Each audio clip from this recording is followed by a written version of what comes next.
afternoon and good evening, and welcome to this webinar on how to ace number properties. More specifically, in this webinar, we'll focus on prime numbers and LCM GCD. While from a conceptual level, we'll tackle just these two concepts, our focus will be on building good habits, will be on building that unified process so that you can answer the easiest to the most challenging questions on these topics with ease. This is a free webinar. It's quite heavily attended. And to make sure that you guys are well prepared for this webinar, we did send a few video lessons your way on primes. If you have not gone through these video lessons, they are a part of your eGMAT free trial. You may go through them post this webinar. That will ensure that you get the maximum out of this webinar. Let me hide this. We also have a few practice problems over here in the knockout. If you copy and paste this URL in a web browser, you should be able to get to those.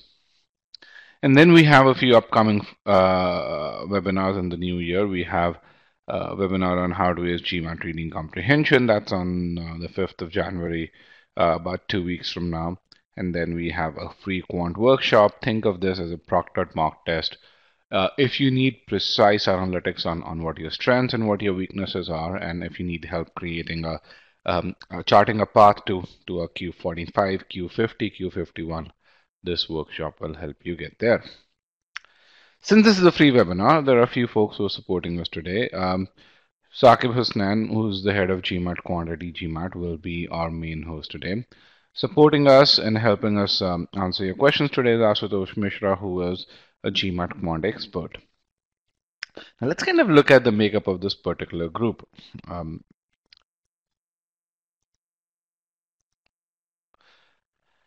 We actually have a fairly well diversified group over here. The biggest group segment over here is no more than a quarter of the users, whereas the smallest one is about 12%. So not a huge difference. The smallest is just half the size of the biggest segment. We have and we do have people who have their GMAT right away. That's about 20% of you. And we do have a good number of folks who have between a month and a half to 2.5 months before the test. Let's kind of get that. Let's get a bit more, a few more data points. What about this group? Let's understand your target GMAT scores. And I'm going to remove broadcast results.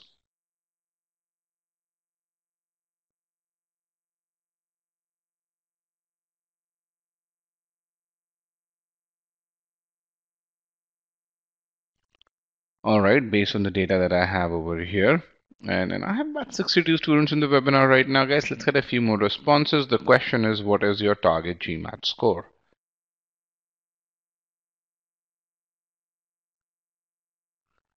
Okay, let me broadcast results. Based on the data that I have over here, more than 50% of the class is aiming for a score of 730 or higher, and more than 85% of the class is aiming for a score of 710 or higher. That is wonderful. With that, let's go right into the webinar pane. The screen will be or will have changed for you depending on if you're in the United States or Canada or in Europe or parts of Asia. I'm going to give the system another 15 to 20 seconds to allow for the system to settle down.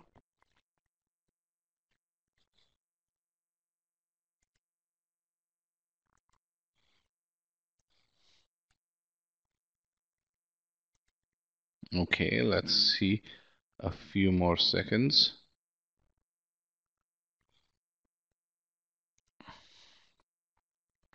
There's essentially three parts of this webinar. In the first part, I will give a brief introduction about eGMAT. In the second part, we'll go right into the core of this webinar. And in the third part, we'll move to an open-ended Q&A. So with that, let's talk about the first part, which is an introduction to eGMAT. So I asked this question what your target GMAT score is, and more than 50% of you aimed for a score of 720 or higher. Now, while more than 50% of you aimed for a score of 720 or higher, or are aiming for a score of 720 or higher, I can tell you statistically only 6% of the people get to that score. And this is despite the fact that median GMAT scores at top B schools have keep on going up, and they are up to mid 730s at certain B schools. You can go look at this data at mba.com and you can see these stats. Now, what is it that people who get to that 720 or higher score do? A good percentage of them use e-GMAT. Why do we say that? When you look at two stats, one is the number of verified reviews and the second is the number of success stories, you'd come to the same conclusion. eGMAT has been GMAT Club's most successful company for the past few years. We've had more verified reviews than the next three most popular prep companies combined. Similarly, when you look at the number of success stories posted with the tag eGMAT over the last 12 months, you'd arrive at a very similar inference. So, what makes our students more successful? And if there's one reason that would stand out, that would be our approach to GMAT preparation and our architecture of learning. So let's understand what is this architecture and why does it make students more successful. When you look at when you search for learning architectures that are prevalent today, what you're going to find out there are two predominant architectures. One is what we call as the book-based approach, and the second is a private tutor-based approach. When you look at most prep companies, they are centered around this book-based approach. When you look at eGMAT and you look at how our technology platform, how our content creation strategy is devised, it's centered around this private tutor-based approach. So why does this approach lead to much higher success rate? Let's kind of look at what does it take to get to that 720 score. If you want to get to that 720 score, you need to do a few things well. First is you need to create that personalized path to your goal. Then you need to make sure that you figure out what concepts you don't know and learn those concepts. Merely knowing these concepts isn't enough. You also need to know how to apply these concepts and again, get so good at applying these concepts that you attain a level of mastery that is amongst the top 5 percentile of users. Now let's see how a book-based approach tackles these challenges. In a book-based approach, it's all about autonomy, which means when you start studying using a book, it doesn't tell you how to go about using it. It doesn't tell you, it doesn't help you with devising a GMAT strategy. You as a student is required to decide on that path towards that goal. Then you start learning concepts, and this is kind of where books excel. You have a good number of books that teach you concepts really, really well. Unfortunately, the onus of whether you've learned the concept well enough is something that's completely on you. Then comes learning how to apply concepts, and I think this is where books don't do as great a job, just because of the core architecture of the book. It's a static entity. It's on a piece of paper. It can't teach you steps in that well a manner. So essentially, the way people who use books go about learning application is by solving hundreds and hundreds of problems. Again, there are some people who do it really, really well, but they are amongst the best and brightest. And when it comes to evaluation of mastery, people who use books, they actually take a ton of mock tests because that's the only place where they can get a true validation of how well they've prepared. And again, the onus of analysis of a mock test is completely with the student. A private tutoring-based architecture works slightly differently. Why? Because you have an entity or a private tutor who actually has experience with the test. The first thing that a private tutor does is create a personalized study plan, and that personalized study plan is created taking into account your strengths and weaknesses. Then a private tutor teaches you concepts, and essentially he or she will give you feedback on the areas where you've not done as well. Then the private tutor does the same thing with application. He teaches you how to apply a set of concepts, telling you what you need to do in step 1, step 2, and step 3. And while doing that, the private tutor will give you feedback by identifying the steps where you're faltering. A private tutor constantly evaluates your extent of mastery, and essentially he'll make sure that you master a topic to a certain degree and then only move on from one topic to the other. How does a private tutor do that? Most of the times using his experience and having worked with hundreds and hundreds of students. So what are the key differences between the two approaches? While you're learning the same content, the concepts are the same. The private tutor-based approach is a lot more personalized and it has constant evaluation at each and every stage. when that happens, what really happens is that as you move through the content, you are much more certain that you've learned it to the degree so that you get to that 720 score or higher. Let's see, why do we say that eGMAT is built around this private tutor based approach. To do that, what we're going to do is we're going to look at a student who wants to go from a 600 to a 720 score. So how do you get to a 720? If you're an eGMAT student, the first thing that we ask you to do is create that personalized study plan. Figure out or chart that path towards that 720 score. And there are two means to get to a 720 score. You can either have a verbal driven approach or you can have a quant driven approach. By choosing an approach, you at that very high level are making a decision on where you're going to invest how much time. Now, in either of these approaches, you have to study both quant and verbal, but the extent of time spent on quant and verbal is quite different in these approaches. And by making a decision, you're making a decision on that time. And it's really, really important that you do that because it helps you channelize that energy and channelize that time. Now, once you've chosen that you want to get to a Q50 and a V38, we also help you create intermediate milestones to reach a Q50 and to reach a V38.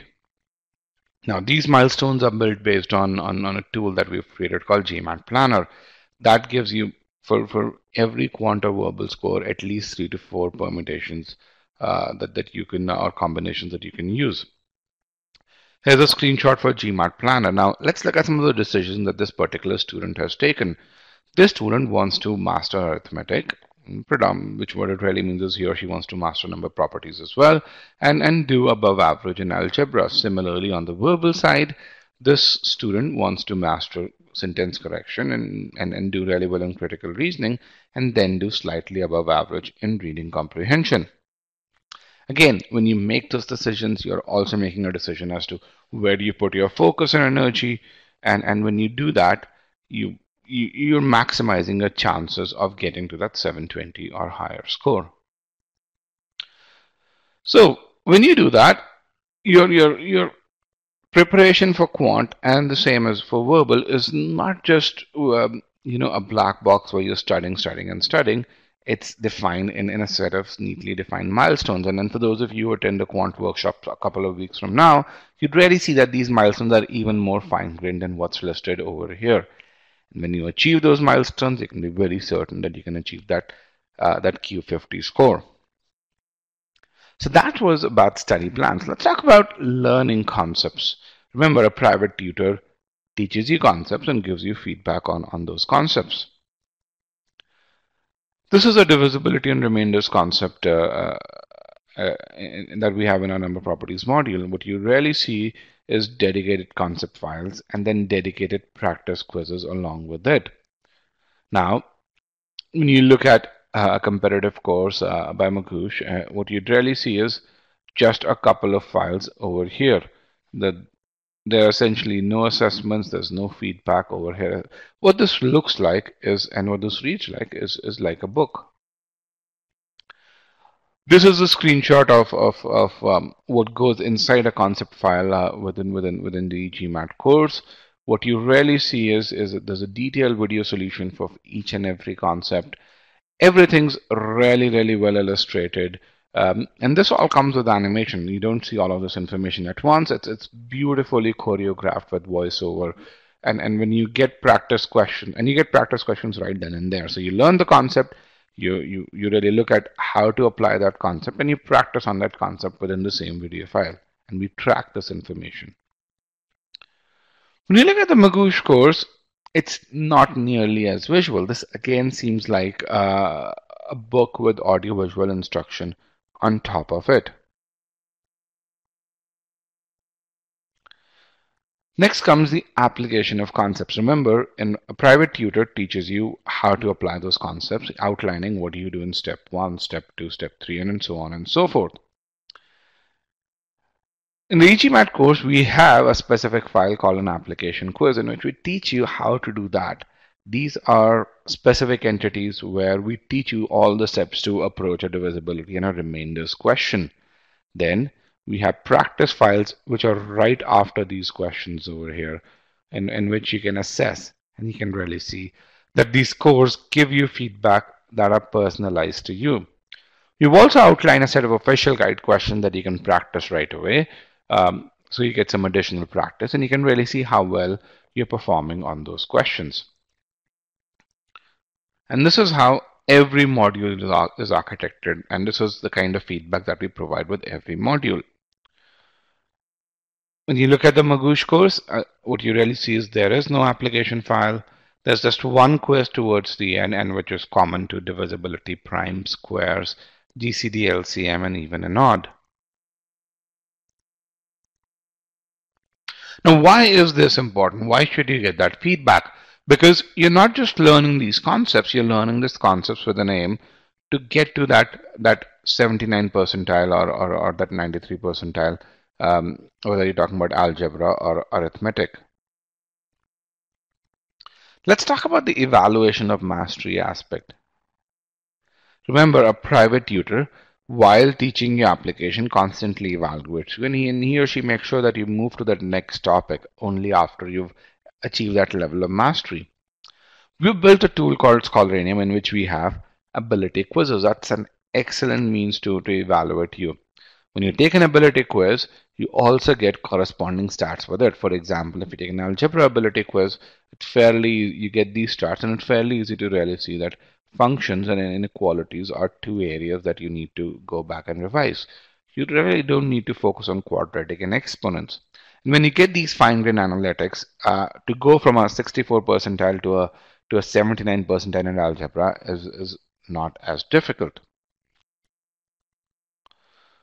So while you learn the same content in both these approaches, I think it's very easy to see why a private tutor-based approach is a lot more personalized and has a much higher chance of success. Who's created all of this content? A very dedicated technology team, as well as some GMAT Club's top-rated instructors have created this content. Instructors who've been reviewed a lot more frequently on GMAT Club. You can really see the number of reviews per faculty. So while only 6% of the people score 720 or higher, a good percentage of them do use eGMAT. We did start our December batch yesterday, and we do start a batch every 15 days or so, and we will be starting our next batch on 12th of January. Here's the batch calendar for those of you who want to download the batch. Also, for those of you who want to stay updated with all things eGMAT, you can connect with me on my LinkedIn profile. We do update and post at least 4 to 5 helpful articles every week. You'd also be able to connect with business school students at top B schools because they're former eGMAT students. Also, you'd be able to connect with admission officers at pretty much any top B school. With that, I've come to the end of my introduction. We'll now move on to the core topic, which is number properties. Over to you, Saqib. Hello everyone, welcome to Number Properties live session. Before starting off the session, can you please let me know if you can hear me clearly? Please mark yes if you can hear me clearly.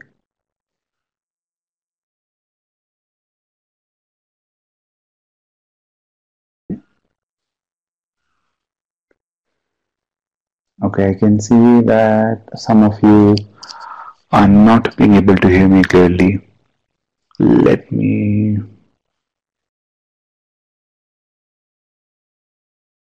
Is this better, everyone?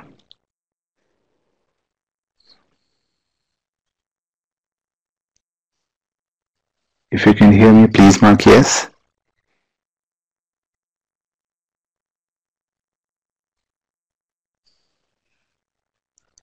If I'm audible, please mark yes. Okay, I can see that I'm audible to most of you. So let me start the session. So once again, welcome to the second part of the webinar where I'm going to discuss number property questions. Before discussing the questions, let me very briefly tell you what is the purpose of the session. Well, the purpose of this session is to help you understand what are the key. Okay, like some of you are saying that the mic is not good. Just one sec.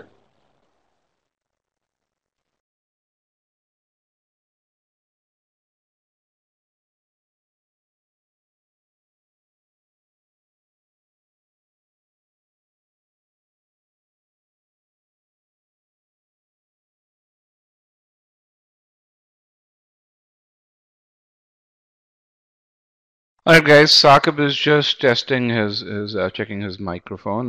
So just bear with us for a few minutes.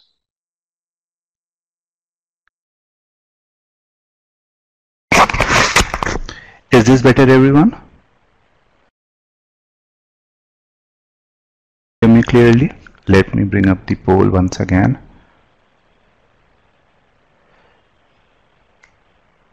Okay. Let me clear this. Can you please mark yes if now it's better? Oh, okay. Okay, that's great. That's great. So as I was saying, the purpose of this session is to help you understand what are the key aspects to eGMAT. Now, I'm sure the one thing must be in place, that you need to know your concepts to eGMAT. But there's another aspect that I want to focus on, and that is how to solve a problem using a structured approach.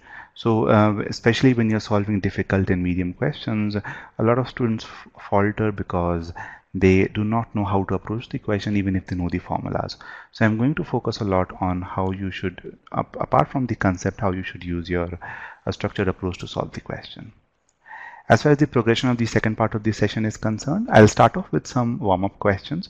There are 5 warm-up questions, and they are easy questions, just testing the basics.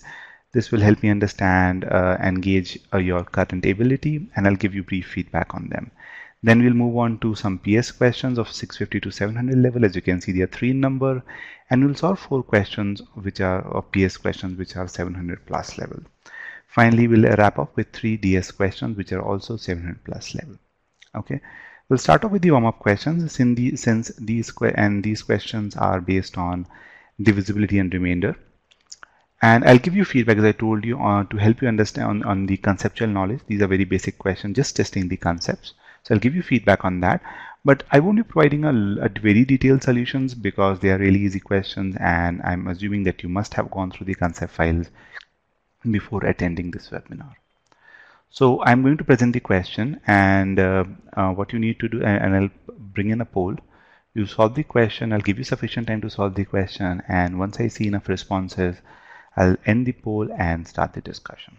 Okay, so here comes the first question, and let me bring up the poll.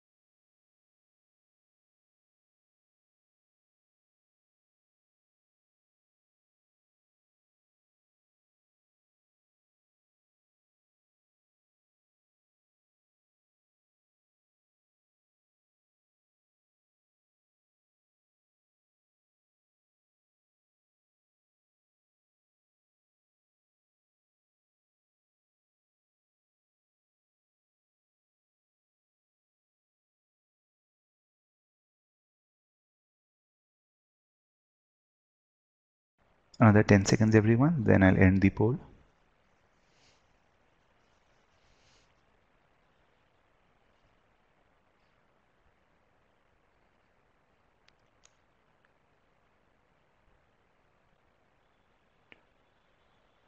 Okay, I'm ending the poll now.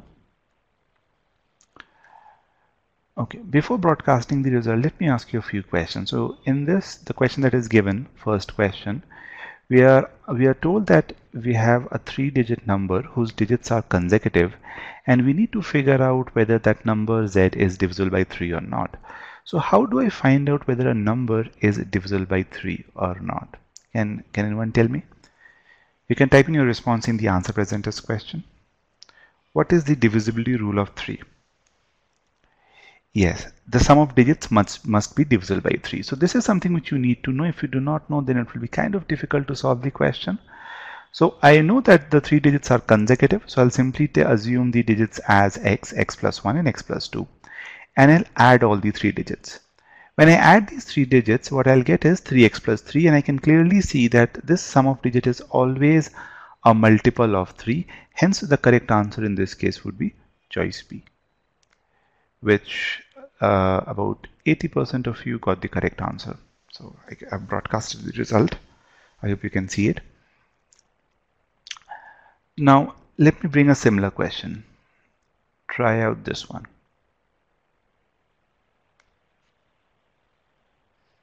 Let me clear the one, suppose. Yeah.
Okay, another 10 seconds, then I'll end the poll.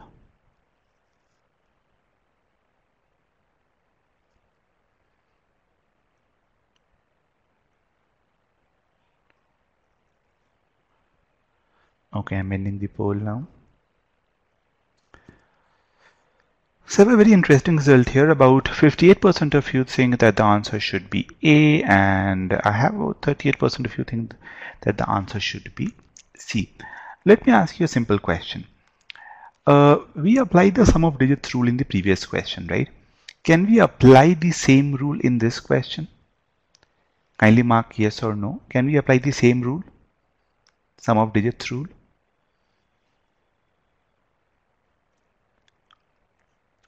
Okay, let me broadcast the result. Okay, a few of you are saying that yes, we can apply. Those of you are saying yes, unfortunately the answer is no. Please understand the divisibility rule for different numbers are different. So the rule that we are applying for 3 will not work for 4. So those of you who are saying no, can you tell me what is the divisibility rule of 4? Type in your answer in the answer presenters question. What is the divisibility rule of 4? Yes, the last 2 digits must be divisible by 4. So in this case, what we need to check is whether the last digit is divisible by 4 or not. So now can you tell me a number whose last 2 digits is not divisible by 4? Though the digits are consecutive, this part is being satisfied, but the last 2 digits are not divisible by 4. And it's a 4-digit number. Please keep this in mind that we have a 4-digit number here with us.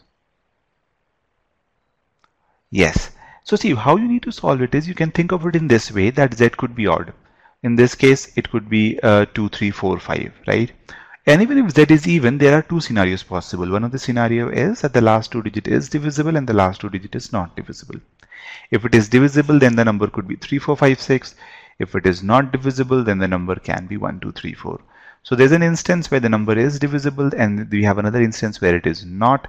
Hence, the correct answer in this case would be option A, where we will say Z may be divisible by 4. Okay, so please keep this in mind. Don't apply the same rule in each and every question. The rules are different. If you aren't aware of the rule, please go back to the concept, go through the concept files and learn the rules. So here's one final question on divisibility. Try out this one. Let me bring up a poll. Just give me 1 sec. Yeah, okay. I think this would do. Yeah.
Okay, another 10 seconds, guys, then I'll end the poll.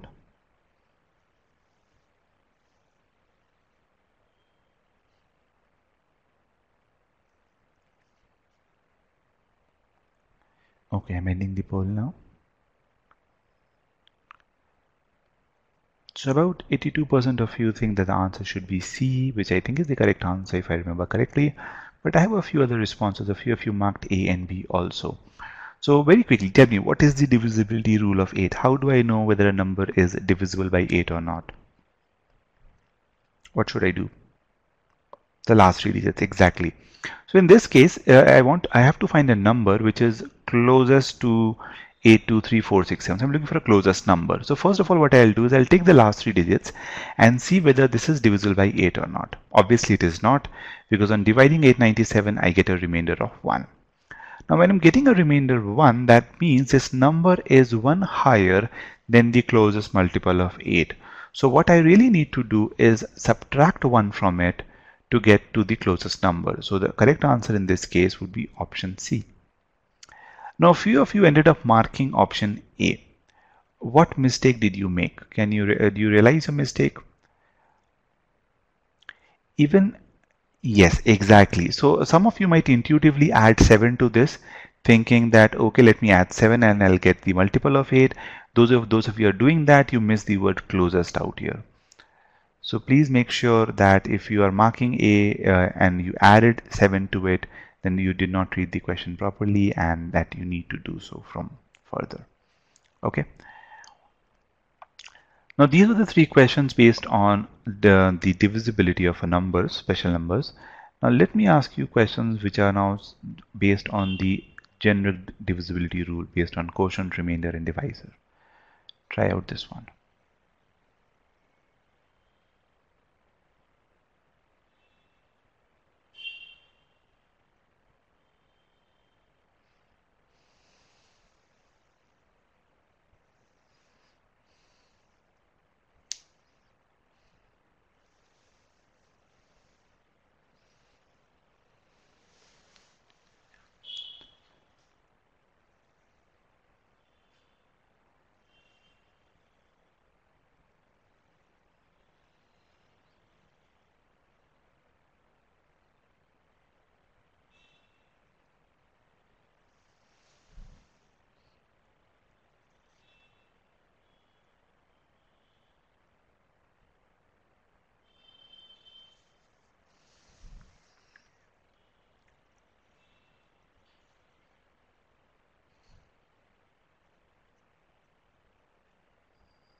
Another 10 seconds, everyone.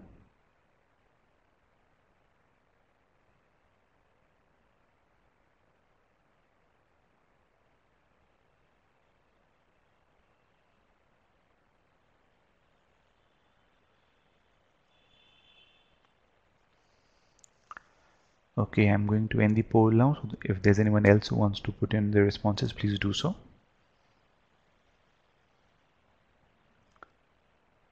Okay. So I have about 74% of you think the answer should be D. Just a small request, please do not post the response in the Q&A pod. If you know the answer, please mark your answer in the poll that I have given here, but do not post it in the Q&A pod. Okay. So about 74% of you think that the answer should be D, and I have a few of you think the answer could be A, B, or C, about 7 to 9%. So whenever you're given a question where you're asked to find, wherever you're given information like remainder, the number that you're dividing it with, and a number, you need to write it in terms of basically, you tell me what formula should we use when we have things like these, divisor, remainder. What is the formula that we use? Okay, you have given me the equation, but what is the general formula?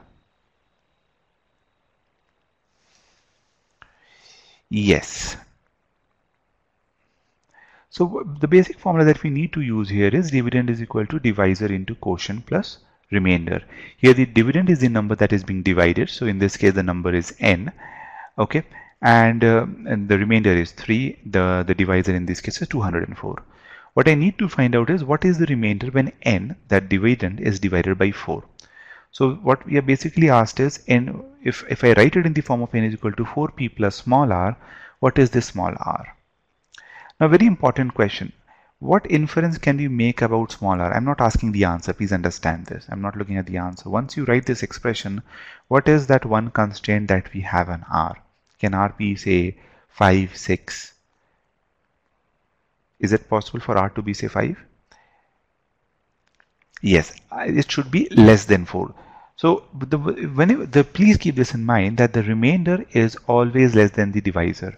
Okay, this is a very important constraint, because if you do not remember this, there will be a lot of mistakes that you'll make in questions, especially difficult questions and data sufficiency questions. So whenever you write an equation, please make it a habit of writing the constraint saying, okay, r should be less than 4. Now the equation that I have is n is equal to 204q plus 3, once again because 204 is the divisor, q I don't know the quotient, and I know the remainder. Now think about it. I have this number n and I need to represent it, and I need to find out this, right? So in some way I need to represent 204q plus 3 in this form. So what I can do is I can use these two and write 204q as 4 into 51q, right? I can write it like this, 4 into 51q. The reason I'm doing this is because I'm trying to express this 204q in the form of 4p. If I can do that, then I'll see what is remaining, and that could be my remainder.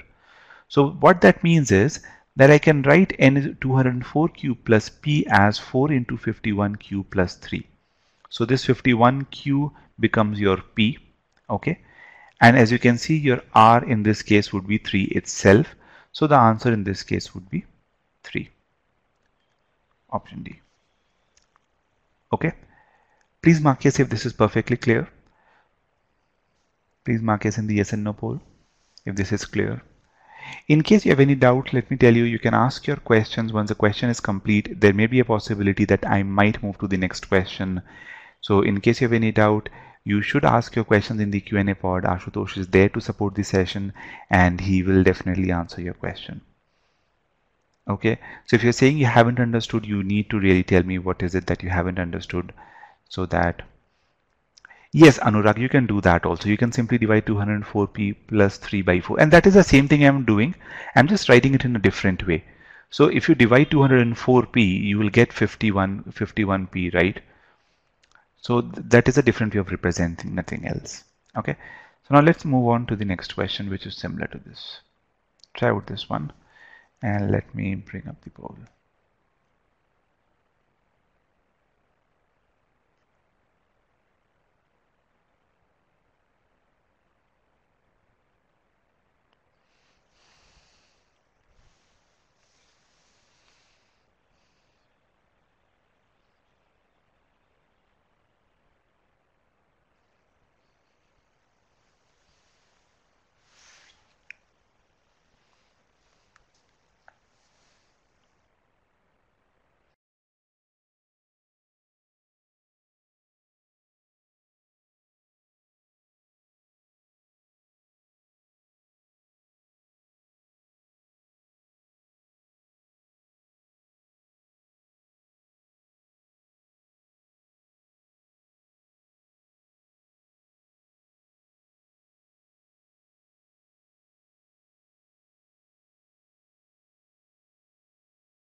Seconds, everyone. I'll end the poll in 10 seconds. If you have understood the previous question, I'm sure you should be able to solve this in under 30 seconds. This is a very easy question.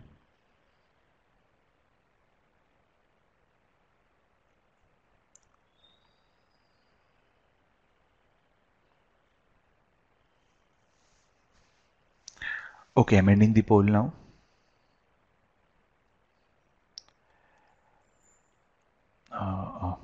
I don't know what. Can you please put in your responses once again, guys? I don't know, something messed up.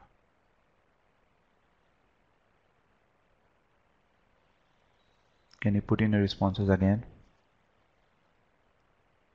Okay. Okay, let me broadcast the result first, then I'll end the poll. So about 80% of you think that the answer should be A, and I have a few of you who think the answer should be B, C, or D, and a few of you marked the answer as D also. Now, those of you, especially those of you who marked the answer D, about 7 of you marked the answer as D. Can you let me know? So I'm finding the remainder when n is divided by 5. Can the remainder be 6? Those of you who marked the answer as D, can the remainder be 6? Yes, that is why I emphasized on this point. So what you need to do is, once again, the same concept is used, and when you're finding n divided by 5, you're writing it as 5p plus r. And once you write it, you should be able to understand, okay, I have the remainder should be less than the divisor, and hence the answer cannot be D. So those of you who ended up marking D, you should have questioned yourself, why is it possible for the answer to be D or not? Because you did all these steps correctly. You wrote 205q plus 6. You understood, okay, 205q can be written as 41 into q. Okay, so this part was very clear. You were able to replicate what was done in the previous question, but you did not understand what should be done with 6. So please understand, if you're in such a scenario where you, after dividing, this portion is taken care of, but whatever is left, if the leftover part is still greater than the divisor, in this case which is 5, if it is still greater, then you need to divide again to get the answer. So I'll divide 6 by 5 once again and get the remainder as 1. Okay, so do not forget the constraint at all. Hence the answer in this case would be option A. Okay, guys, please mark yes if this is perfectly clear.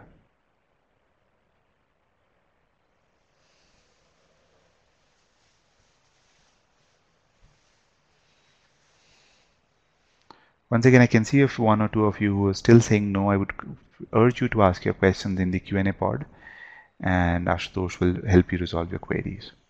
Okay, but I can see it's clear to most of you. So let's move on to the next part. So this, as I told you, these were the 5 questions, warm-up questions, and one thing which I want to emphasize is that these are the basics. If you're not clear with these concepts, then you will not be able to solve the questions which I'm going to discuss in the later half of the session. So it's very, very important to have 100% clarity. So if you've got all of them correct, then that's well and good. However, if you have scored less than 100%, then go through those concepts, specifically those parts where you're still faltering. Keep this in mind that the concept that I'm discussing, the concept will not change. They are just going to remain the same. The formula that I'm going to use, Q into D plus R, the divisibility rule that I'm going to use, they're all going to remain the same. Only the difficulty level or the complexity might change a bit. That's all. Okay. With this, let's move on to the 650, 700 level PS questions.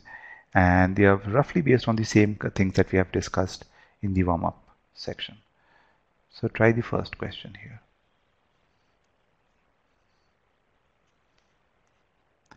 And here is the poll.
Another 10 seconds, everyone, then I'll end the poll.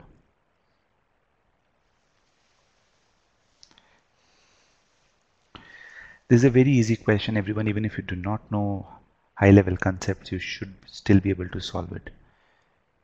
You only need to know how to manipulate an equation. That's it. Okay, I'm ending the poll now. So about 75% of you have marked the answer as C, which is the correct answer. But I have still a few people. About, if I add up the rest of them, you can see about 21% of you have marked the incorrect answer. So let me ask you a few questions. There are two ways to solve it. So let me talk about the easiest way, because I think that is what you must have used. So if I'm given m by 30 is equal to 8.2, what is the value of m? If I want to find out the value of m, what is the value of m?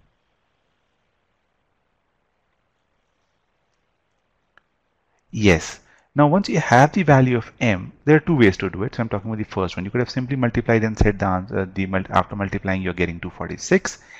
And then what you could have done is you could have simply divided this 246 by 15 to get your remainder as 6. So that is one of the easiest way to solve this question. Okay. However, I'm going to talk about a second method, and this method is important because especially when you solve data sufficiency questions, you need to learn how to manipulate an equation. Okay. And if you do not know that, and if you do not understand the significance of this point or the decimal numbers, you will not be able to solve difficult questions. So tell me, why am I so when do I get a when I'm dividing m by 30 and I'm getting 8.2? This number is a decimal. When do I get a decimal on division? When do I get a decimal? What can I conclude when m is divided by 30? What can I conclude about m? Is m divisible by 30? Can I say that? Yes, m is not divisible by 30. So what basically that means is that if you're getting 8.2, that means there must have been some remainder, and you further divided it to get the decimal point. So when I need to find out what is the remainder when m is divided by 15, obviously I'll write this first equation and I'll conclude that I need to find out r, where r is less than 15. And to find m, what I can do is, as I told you, the first method is to multiply 30 and 8.2. If you multiply, you'll get 246, and then you can simply divide it by 15. But in the second method, what I'm doing is I'm separating the integer and the decimal part.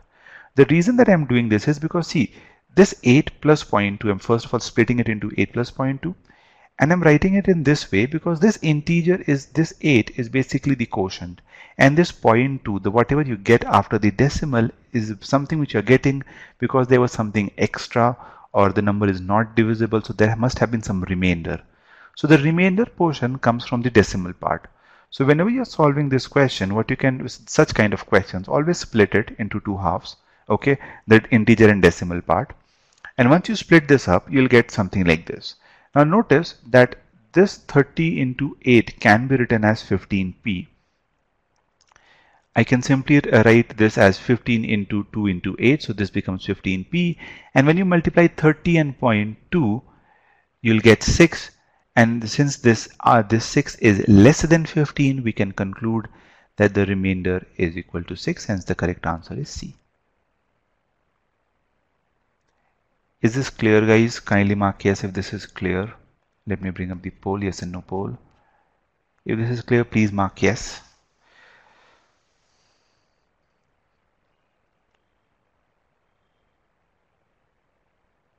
Okay, I can see a few of you marking saying no. Can you post your question in the Q&A pod very quickly and let me know what your question is?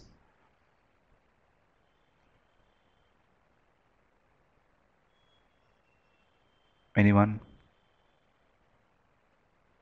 Can you post your question in the Q&A pod? So I'll just very quickly address the query if there is any, because the next question is based on this one only. See, why 18 into 2 is because I'm looking for p. I'm looking for 15p. Understand? I need to write in the form of 15 into something. Why do I want to write it in this form? Because I'm dividing it by 15. Okay. So that is why I'm splitting 30 into 8 in such a way so that I get 15 into something. Okay. And it's simple. When you multiply 30 into 0.2, what will you get? Think about it. When you multiply 30 and 0.2, how much will you get? Won't you get 6? Yes, no. Make you're making a calculation mistake. 30 into 8.2 by 15 does not give 2, it gives 6.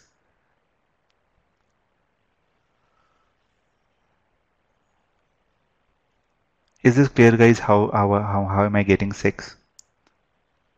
So please understand, first thing is you need to figure out what you need to find out. I'm repeating it once again very quickly. What you need to do is find out what you need, what is required. What is required is finding out what is the remainder when m is divided by 15. So I can simply write this as m is equal to 15p plus r. Okay, once I've written it in the form of 15p plus r, I know I need to express whatever I have. I have 30 into 8.2. I need to express this in this form and then find out what could be r. To find r, I need to write down whatever is left in the form of 15p. That is why I'm doing this. Okay. Now, the reason for separating 8 and 0.2 is, as I told you, the 0.2, the decimal comes because of the remainder, because m is not fully divisible by 30. So in such cases, the 0.2 or 0.75, whatever you get is because of the remainder portion. So that is why I'm separating 8.2 and writing it as 8 plus 0.2. Now, when you write 8 plus 0.2, if you have a pen and paper, write it down. 30 into 8 plus 0.2 and multiply 30. You'll get 30 into 8 and 30 into 0.2. Now, 30 into 8, I'm trying to write it as 15p. Okay. Why? Because I need 15p. So that is why I'm splitting 30 into 15 into 2. And 30 into 0.2 gives 6. This is in the form of 15p. R is equal to 6. And R is less than 15. Hence, the answer in this case would be C and nothing else. If you're getting confused, the other way to do it is, if you're still confused, what you can simply do is, whatever you're getting out here, simply divide it by 15. That is the easiest way if you don't want to split it. But you need to learn this method. If someone is getting confused, then that basically means you haven't gone through the concept file yet. Please go through it once. Okay, try this question. I have changed the data slightly. Let me bring up the poll.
Okay, another 10 seconds, guys.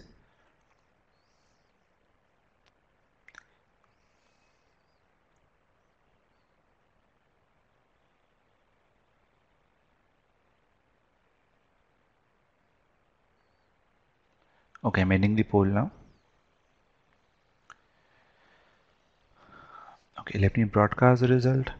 Well, the good thing is that almost all of you got the correct answer except one who marked the answer as D. So I'm assuming and I'm hoping that you've understood the process. The process in this case will also remain the same. What do I need to find out? I need to find out what is the remainder when m is divided by 30. So please write down the equation. M is equal to 30p plus r. Okay, 30 into p plus r, and the constraint is r is less than 30. Now what I need to do is I need to write m by 15 is equal to 8.2 as 15 into 8.2. Again, there are two ways to solve it. One is simply multiply it and divide by 30 if you're comfortable with that, if you're okay with it. Or you can use the manipulation that I've taught you. Split 8 and 0.2 into two parts. Write it as 15 into 8 plus 15 into 0.2. Once you have done that, it's very easy. You need 30p. You can simply write 15 into 8 as 30 into 4. This will give you 30p, and 15 into 0.2 is 3. So this 30 into 4 represents 30p, and this r represents 3. Since it is already less than 30, hence I'll simply mark my answer as C. Okay. I hope it's perfect. Since all of you got it correct, I'm hoping it's clear to everyone. You can use either of these methods to get the answer. This question is not a 700 level question. This will be somewhere around 650 types. Okay, one last question on this part. Try out this one. There's just one small difference here.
Okay, another 10 seconds, everyone.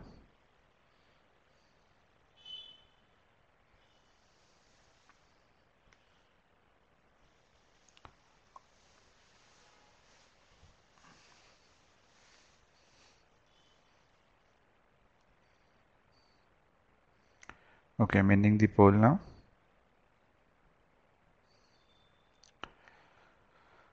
So most of you got the correct answer. In this case, the correct answer is E only, but I still have a few of you think the answer should be B, and I really want to understand where are you faltering.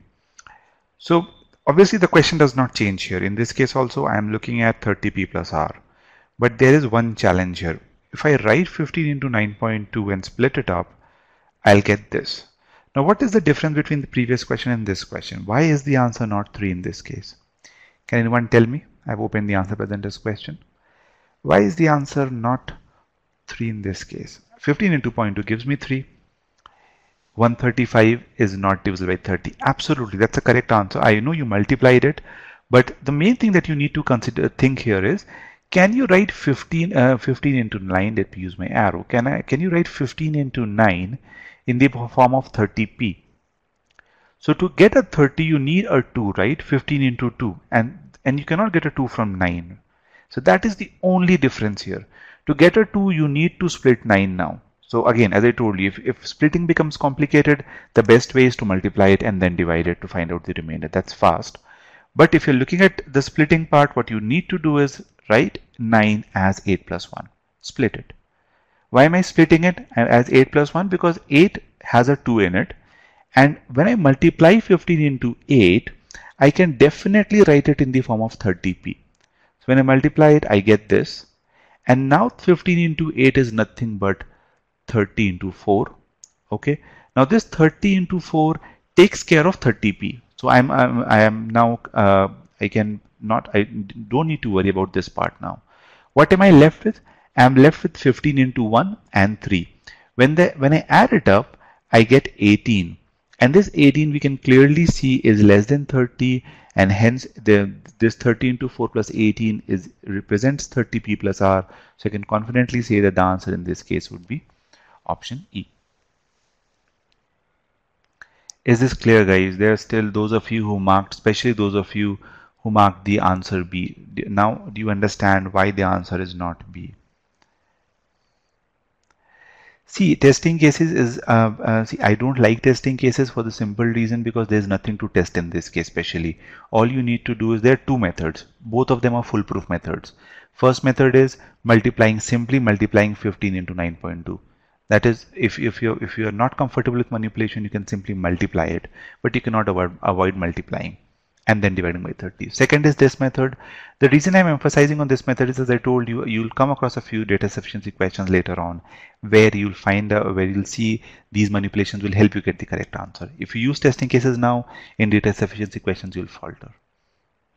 Okay, so with this, guys, this was the first we understood. See, I was using the same formula in the first three questions, and using the same formulas we saw three different applications. In the first one, you were just splitting 18.2.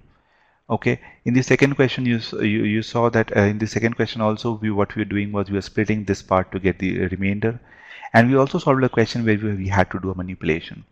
Now, as I told you, these three, if you have learned this, you've understood this, that's really good. It's going to help you out in the data sufficiency questions. Okay, however, if you have solved it using multiplication, that's also fine. So now let's solve some 700+ level questions. But before doing that, let me ask you something.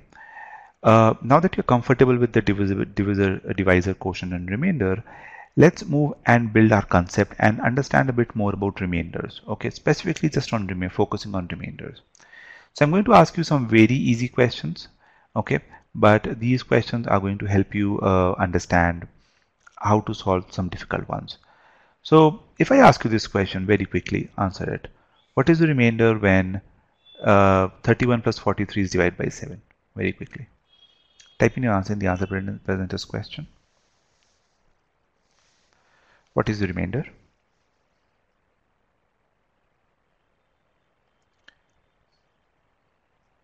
What is the remainder when 31 plus 43 is divided by 7?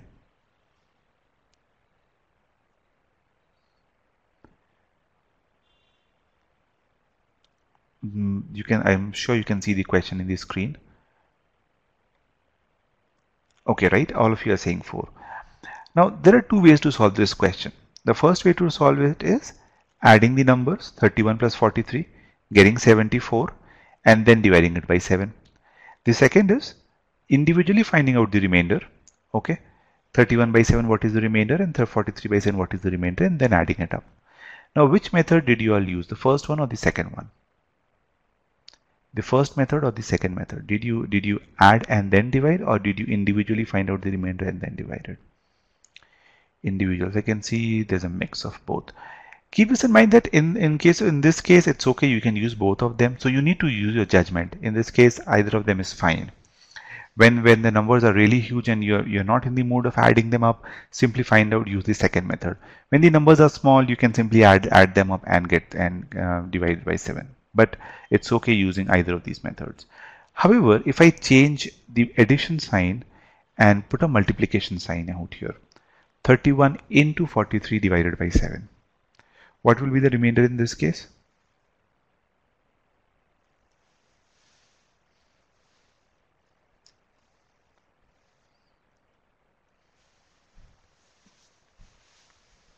Three, right? Again, in this case also you can use both the methods. Either you can multiply 31, 43 and then find out the remainder, or find out the individual remainder and then multiply. Now tell me, in this case, which method is better? In this case, which method is better? Yes, in this case, please understand, in case of multiplication, especially when the numbers are huge, you should definitely use the second method always. You should always find out the individual remainder and then multiply them once again to get the correct answer. Now let me ask you a question. What if after multiplying you get a product which is, say, instead of 3 into 1, if you had, say, 3 into 3, you would have got 9. Would that be your answer? 3 into 3, 9. Would that be your answer? Then what will I do in that case? If I get something which is greater than 7. So if I get 9, what should I do? Yes, if you get 9, divide it again. Simply divide that 9 by 7 once again to get the remainder as 2. So don't forget this. These two things are very important. One is that the remainder should be less than the divisor. And whenever you're multiplying, in these cases, multiplying or adding, in both these cases, if you get a final answer which is greater than the divisor, again divide it again. Don't just simply say that is your answer. Now, keeping this addition and multiplication rule in mind, try and see if you can solve this question. Just one sec, guys. Let me move on to the next slide. Okay, try out this one, sorry. Try out this one.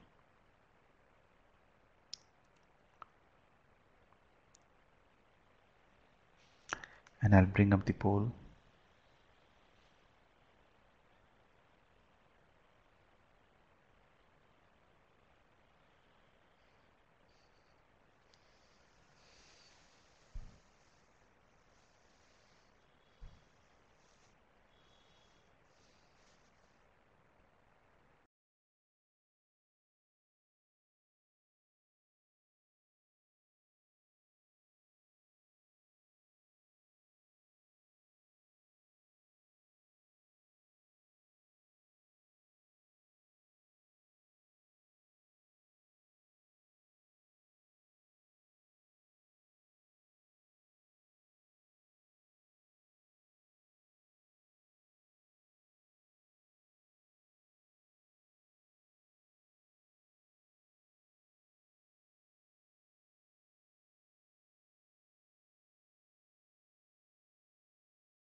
Okay, another 10 seconds.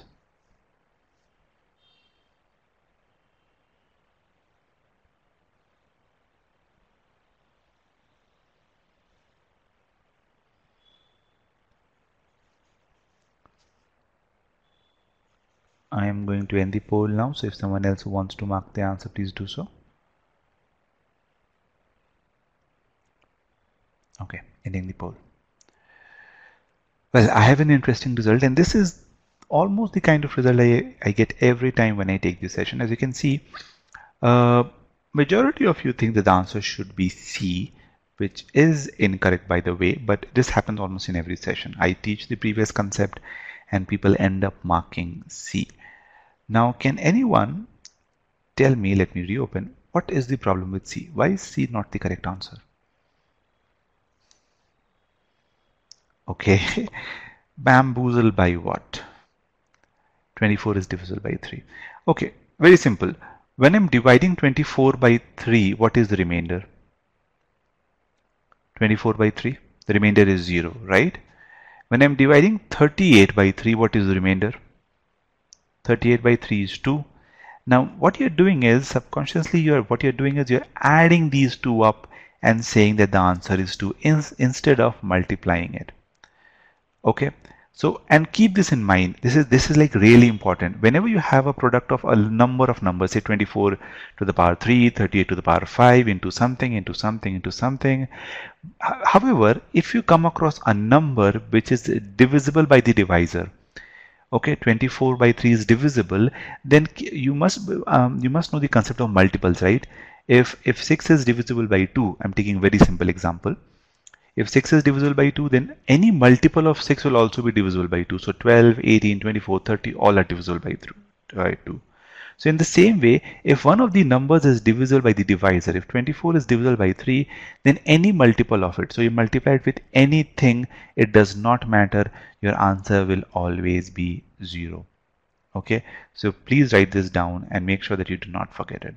Now I have a question, what if both the numbers are not divisible by 3? That's a very good question. So let me ask you that. Try out this one and I'm sure your answer you'll be able to get the answer.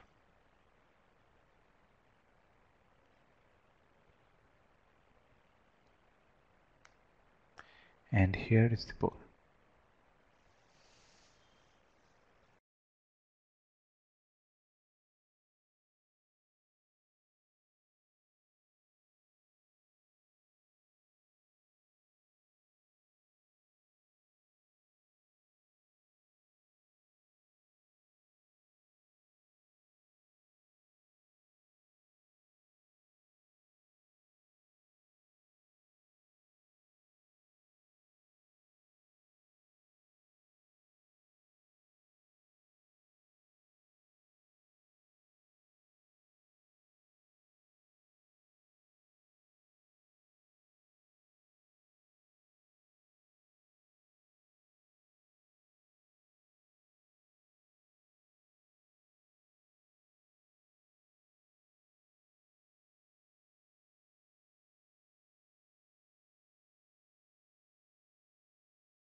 Another 10 seconds, then I'll end the poll.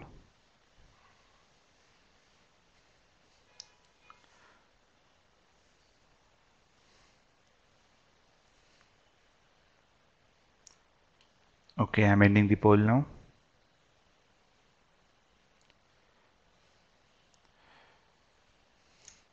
Most of you think the answer in this case is C, and I have a few A's and B's also.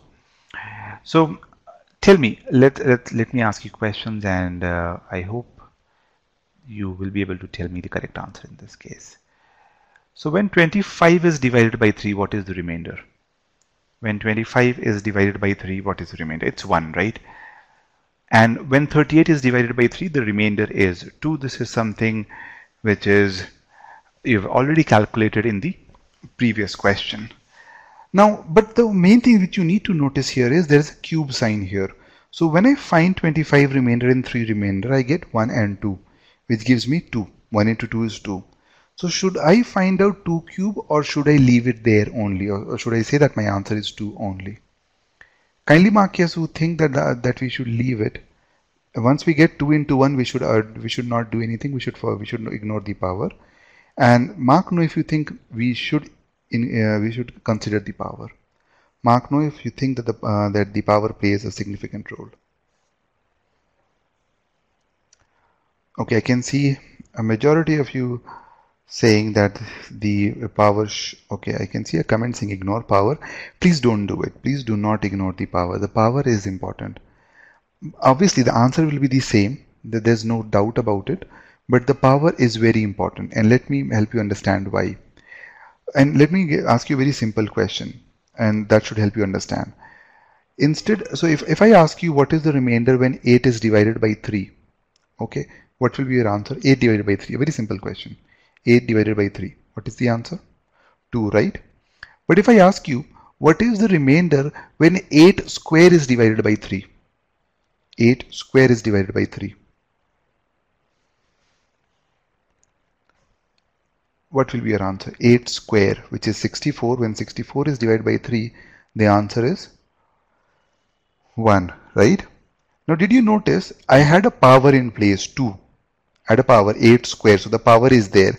If I would have ignored the power, and if I would have simply divided 8 by 3 and found the answer as 2 and marked the answer as 2, I would have got the wrong answer. The mistake that you're making is that you're forgetting about the part that I taught you in the previous slide, the slide of multiplication. Just one sec, let me go back very quickly. So understand this, that when you're multiplying, when I'm saying 8 square, what I mean by that is 8 into 8. Okay, it's 8 into 8. So if I get 8 by 3 as 2, I'm getting another 8 by 3 as 2. So I'm getting 2 2's.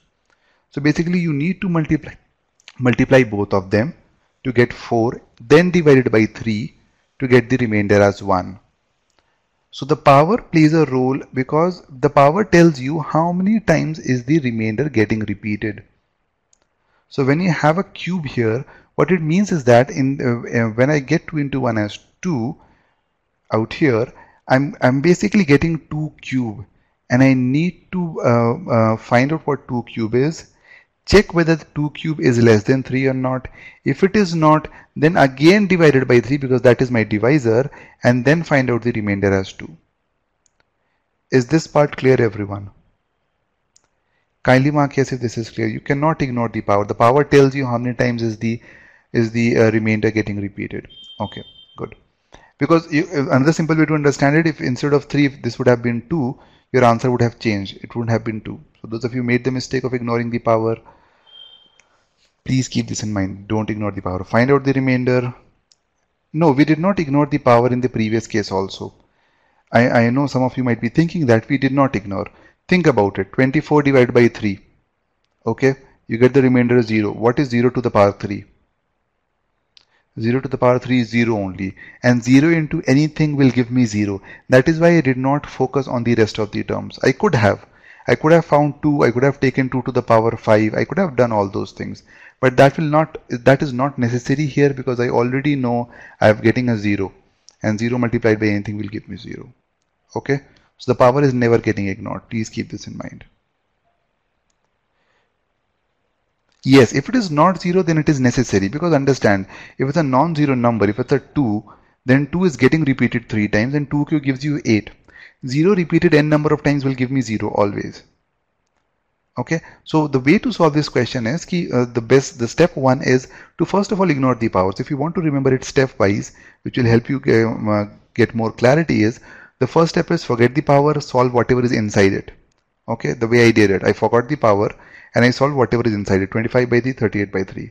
Whatever is inside the bracket, I solved it, multiplied it, and then brought back the power to figure out how much am I left with.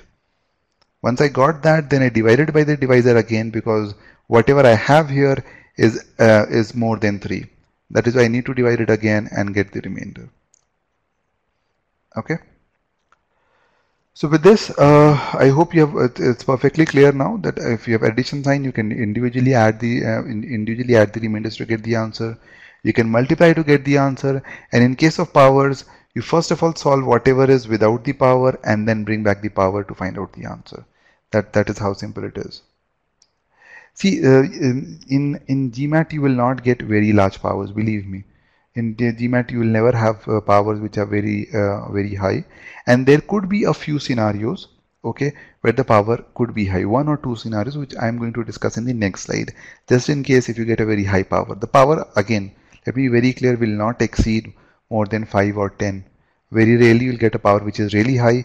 If the power is high, you'll always get a 1 or a 0 as a remainder, is what I have seen in GMAT. Okay, so no need to worry about it.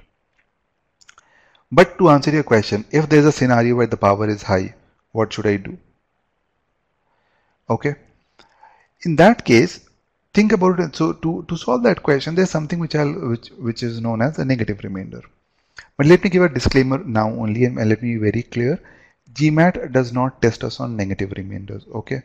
In GMAT, whenever you find out the remainder will always be greater than or equal to 0, and it will be less than the divisor. There is no question in that. Okay. So I have a question here in the Q&A pod. Let me answer that very quickly. Someone is asking what to do with powers in addition sign question.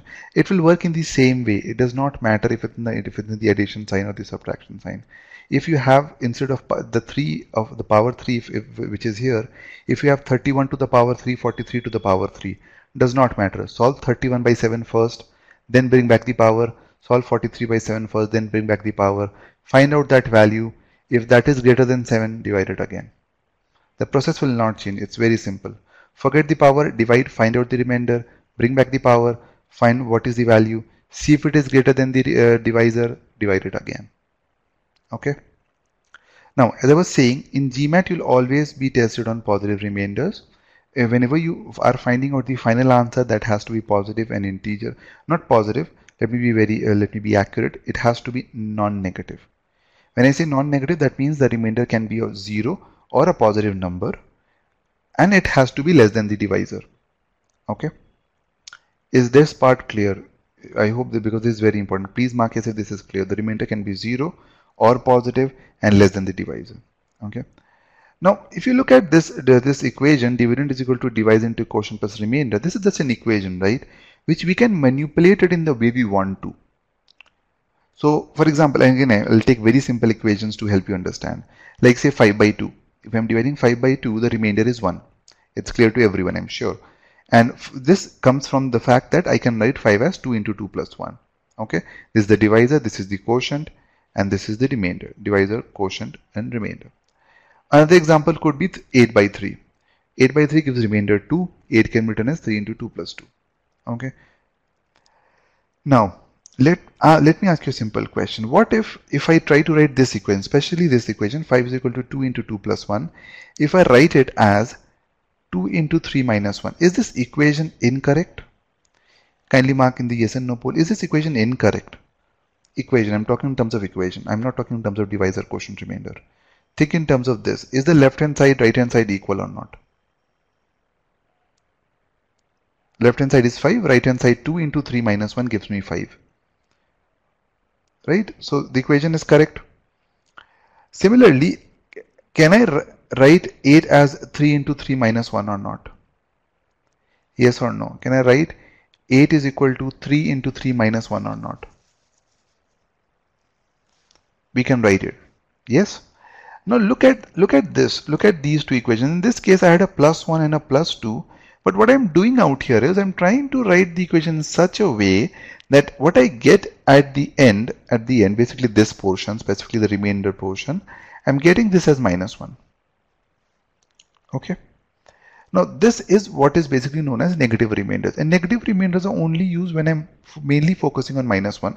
There are other applications also, but that is beyond the scope of GMAT, so I'm not going into it. But all I'm trying to say is, what I'm doing is I'm writing these equations in such a form that I get a -1 at the end. Okay. Now some of you might ask that GMAT tests us on positive remainders or non-negative remainders. So what is the use of -1? So if I accidentally get -1 also, how should I convert this back to a positive remainder? What should I do to get back the positive remainder? Can anyone tell me? If I have a -1 and I'm say dividing it by 3, I've got -1 here. Yes, that's absolutely correct. +2 -2. So I can split it. So if I want to, if I'm going to tell you the application in the next slide. Okay, what is the application? But I hope you're clear the way I'm manipulating it. So if I want to get back from the negative remainder to the positive remainder, all I need to do is a simple manipulation. See, in this case, the divisor is 2.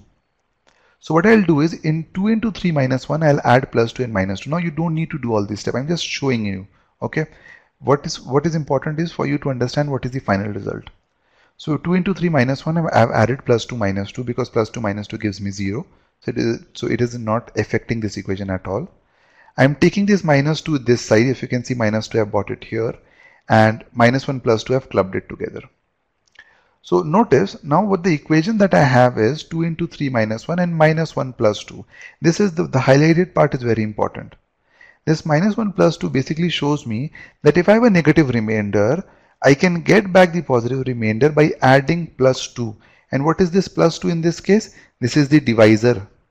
So if I have a negative remainder, all I need to do is add back the divisor to get the positive remainder. You can see it in the next equation also.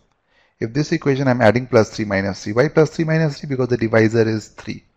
In this case also, if you manipulate it, notice that in the negative remainder I'm adding back the divisor.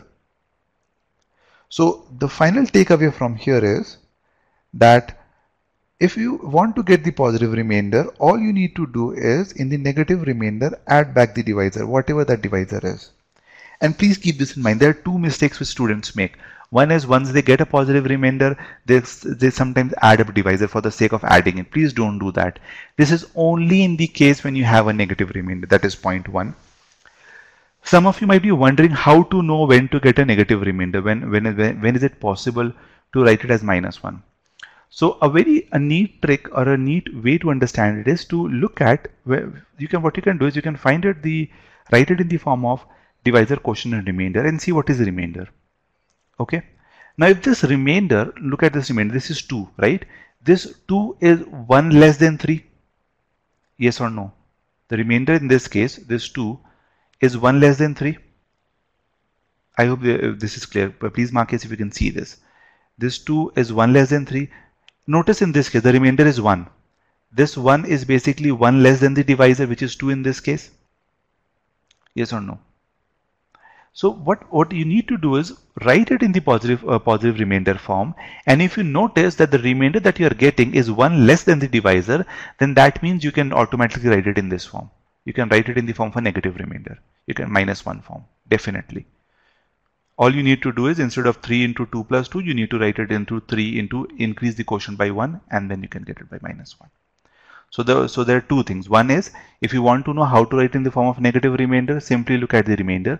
If the remainder is 1 less, then you can definitely write it in the form of -1. Second thing is, only add back the divisor in the negative remainder. Do not add it unnecessarily. Okay. Now keeping these two things in mind, try and see if you can apply whatever I've told you in this question. You can solve this question multiple ways, but I would request you to try it in the way that I've taught you. Try and see if you can apply -1 here, negative remainder concept. Let me bring back the poll.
Another 10 seconds, everyone.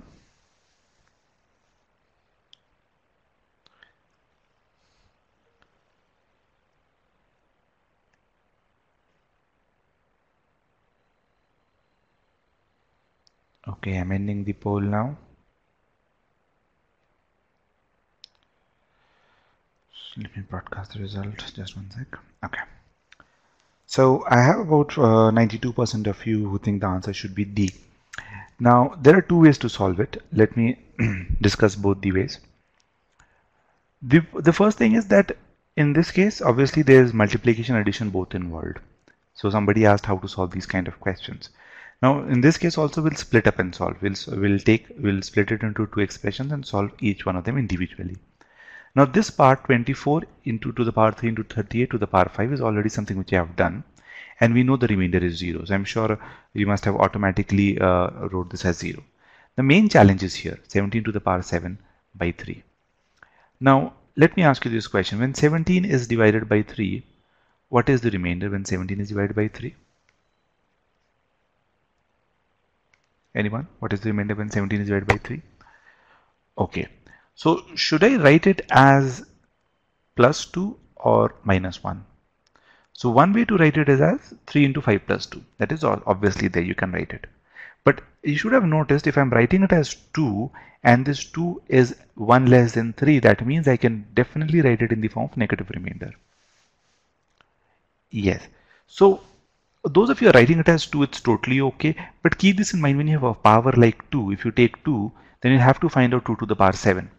Now, if you know 2 to the power 7, it's okay. You can say, okay, 2 to the power 7 is 128. Let me divide it by 3 and get my answer. I'm totally okay with it. But think about it in this way. Somebody asked, what if there's a higher power? What if this was 17? If this was 17, then obviously finding 2 to the power 17 is much more difficult. In such cases, it's easy to process in the form of minus 1. Because if I take minus 1, I'll have minus 1 to the power 7. Okay, now minus 1 to the power 7 will give me what? What is minus 1 to the power 7?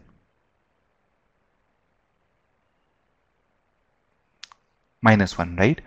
But I have already told you that the remainder cannot be negative because I need the answer to be positive. So what should I do? I should add back the divisor, which is 3 in this case, and get my answer as 2. Hence the answer in this case would be option D. Okay, I hope this is clear, everyone.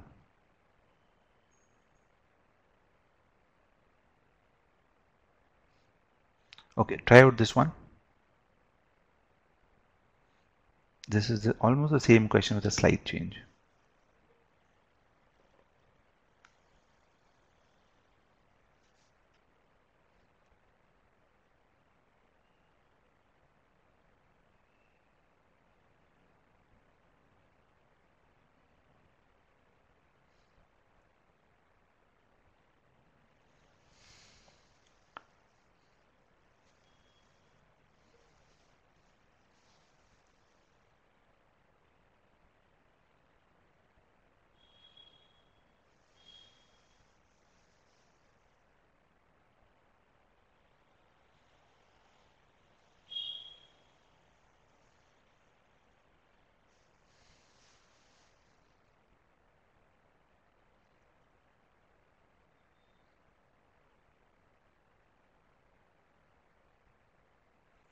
Okay, another 10 seconds.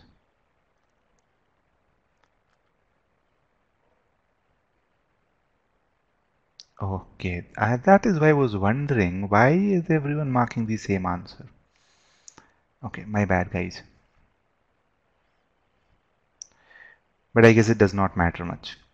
Okay, so let me, instead of showing the solution, let me ask the question, and this time I won't broadcast the result of answer presenter's question.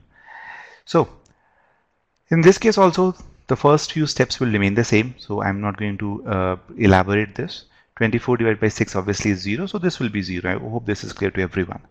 Now I'm more interested in this part, 17 by 6. What should I write? What is the remainder when 17 is divided by 6? Please type in your answer in the answer presenter's question. What is the remainder when 17 is divided by 6? Okay. Okay, those of you who are saying 5, Should I write it as 5 or minus 1? Should I consider this as 5 or minus 1? See, 5 is 1 less than 6. 5 is 1 less than 6. So please take this as minus 1. Because once again, please keep in mind, if you take 5, then you have to figure out 5 to the power 7. If you're okay figuring it out that, then it's fine. However, minus 1 to the power 7 will give you minus 1. And this is much more easy to process. And if I want to convert this to a positive remainder, all I need to do is add back the divisor, which is 6 in this case, and hence the answer would be option E. Okay. So once again, guys, see, this is not necessary for you to use. It's just a neat method to solve a question. If you can observe these small things, then you will make your life easy in calculation. If you cannot do it, then you'll obviously have to go the harder way and find out 5 to the power 7 and solve it. So just a very quick overview. See, I'm sure by now you must have understood that negative remainders can simplify your calculation. But this is again a new concept for a lot of you out here. So it might take some time for you to process it and get used to it. But it's okay. Take your time. Try to apply it in most of the questions and see whether you are getting comfortable with it or not, or you're saving time or not. Once you get your answer, as I've already told you, convert back to the positive remainder by adding back the divisor, and you'll have your answer. Okay. With this, let's move on to DS questions. And we have 3 questions on DS. Here's the first one.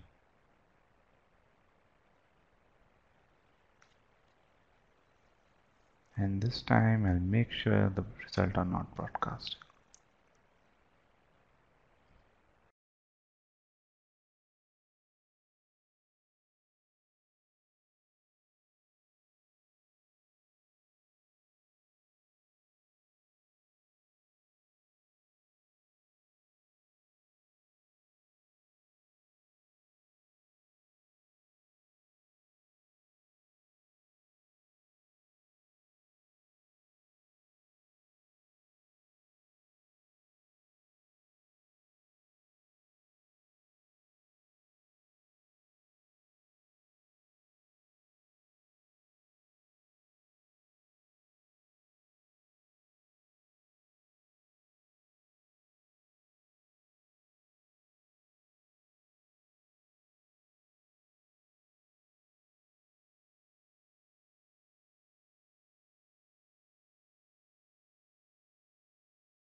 Another 10 seconds, everyone.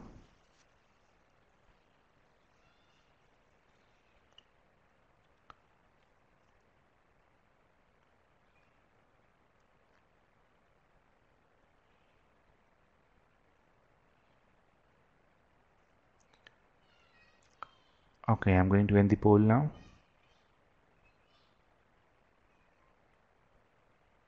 And let me share the result. So once again, I have the result is something which I was expecting, because, and specifically, this is the kind of question which I'm talking about, where people who like to take numbers and solve questions will falter. So I have 57% who think the answer should be A, which is the correct answer, but a lot of you I knew would end up marking C, because you saw m is equal to 8 and you thought maybe let me put it and then find out the answer. So let me discuss this elaborately and help you understand where exactly are you faltering. So what I need to find out is the remainder when a positive integer p is divided by m. So I need to find out p by m. Okay. Now what I've been given is in the first statement is p is equal to m plus 1 to the power 8. Okay. Now a lot of you might end up ignoring it, thinking, okay, I have 2 variables. I might not be able to get the answer, but that is not the right approach. I've already told you, whenever you have a number, ignore the power and then first of all see what do you get after dividing whatever inside the bracket. Now tell me, when I divide m plus 1 by m plus 1 by m, what will be the remainder? m plus m divided by m? It will be 1. Yes, right? Obviously, when m plus 1 is divided by m, you'll get the remainder as 1. And 1 to the power 8 is 1 only. Hence, using just statement 1, I can get my answer. Please keep in mind in data sufficiency, do not combine both these statements unless and until you cannot get the answer from the individual statements. If you can get the answer from either statement A or statement B first, you should do that before combining it. Okay, so it's always necessary for you to do some analysis with each and every statement.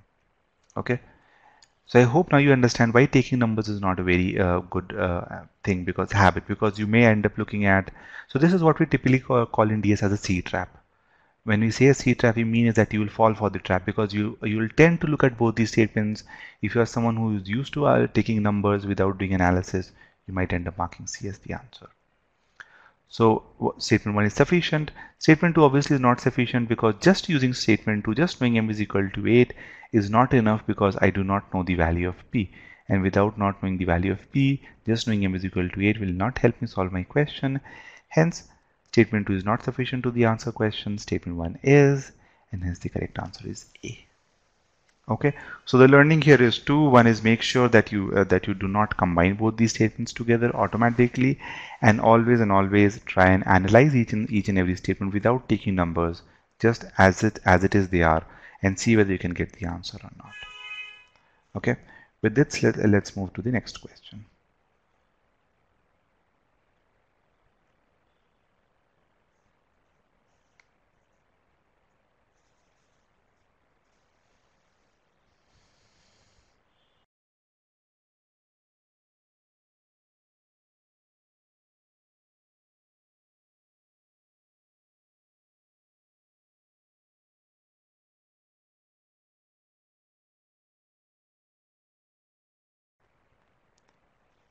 Once again, make sure that you do your pre-analysis. It's very important. In this question also, do some analysis beforehand before jumping into these statements.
This is slightly tricky, I know, so I'm giving you another 1 minute and then I'll end the poll.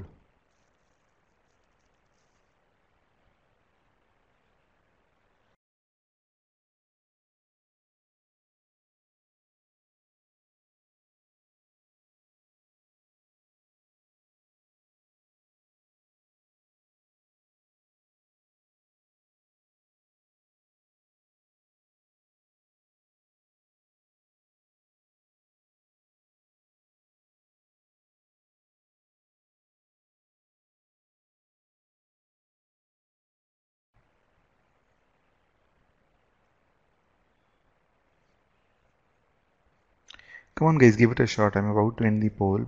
Keep this in mind that in GMAT you will have to end up marking some answer.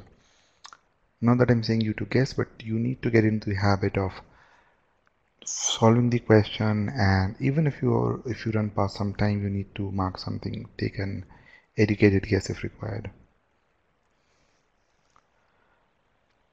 Okay, I'm ending the poll now because I can see the result is all over the place. So as you can see, though there's a clear majority, some of you think that the answer, 41% of you think the answer should be 8, about 15% each almost roughly in C, D and E, and about 10% in B. So let me go solve the question, and I hope along the way you'll understand where did you falter, most of you falter. So I'm not going to tell the correct answer just now. Let me move on to the next slide. And let me reopen this. So once you read the question simply states that I need the n is a positive integer there, so n has to be 1, 2, 3, 4, so on. And what is the remainder when 38 to the power n square is divided by 13? Now I have told you very clearly, whenever you have a power, you can ignore the power and first of all solve whatever is inside it to find out the remainder. So in this case, if I ignore n square and I just focus on 38, tell me what is the remainder when 38 is divided by 13? When 38 is divided by 13, what is the remainder? Yes. So all of you have got this correct, but think about it. If you're saying 12 and you can see 12 is 1 less than 13, then it makes sense for us to write it as minus 1 and not 12. Okay, so I hope this is clear. You need to be used to using minus 1 now. So when 38 is divided by 13, the remainder is minus 1. Now I have minus 1 to the power n square. Now tell me, when will be the remainder 1? When can I get the remainder as 1? What does it depend on?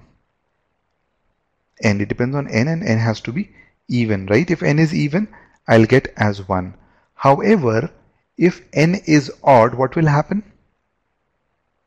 If n is odd, what will be the remainder? Minus 1.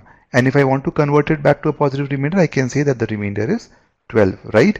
So I hope this is perfectly clear that the remainder can be plus 1 or plus 12 depending on whether n is odd or even.